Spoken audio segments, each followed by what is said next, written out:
In 2 Corinthians 5:21, Paul writes, "For our sake he made him to be sin who knew no sin, so that in him we might become the righteousness of God." Contextually, Paul is defending his ministry as an ambassador of Christ. He explains that God was in Christ, reconciling the world to himself.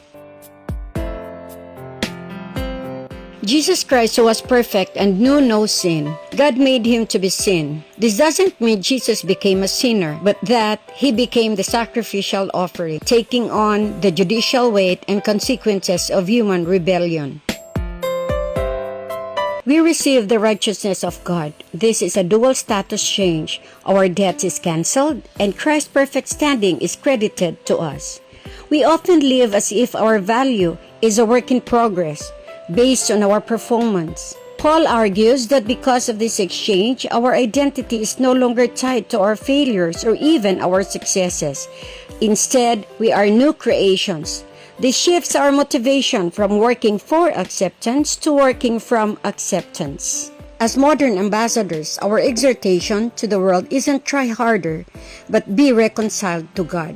To conclude, the Great Commission is not just a private benefit. It is a public commission. Because we have been made righteous, we now carry the ministry of reconciliation. Our lives should reflect the same self-giving love that Christ showed in the exchange, seeking to mend broken relationships and bring peace to our communities.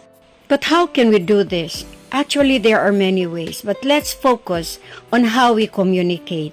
Paul tells us that God is making his appeal through us, which means our words and tones are the primary tools of our commission.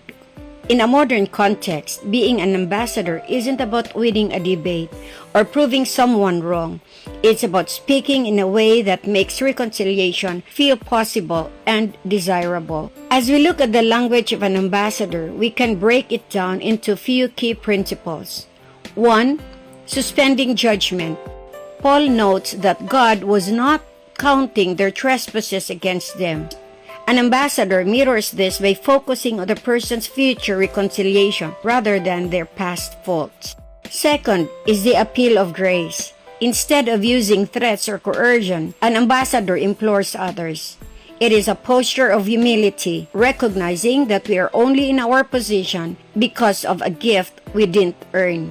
Third is the clarity of message. The core of the message remains simple: be reconciled to God. Everything an ambassador says should ultimately point back to the invitation to join the new creation. So to see how this works in our real life, let's think about a situation where communication has been broken, a disagreement at work, or a tension within the family. If you were acting as a minister of reconciliation in that moment, how do you think your choice of words might change compared to how you would normally defend your own righteousness? God bless everyone.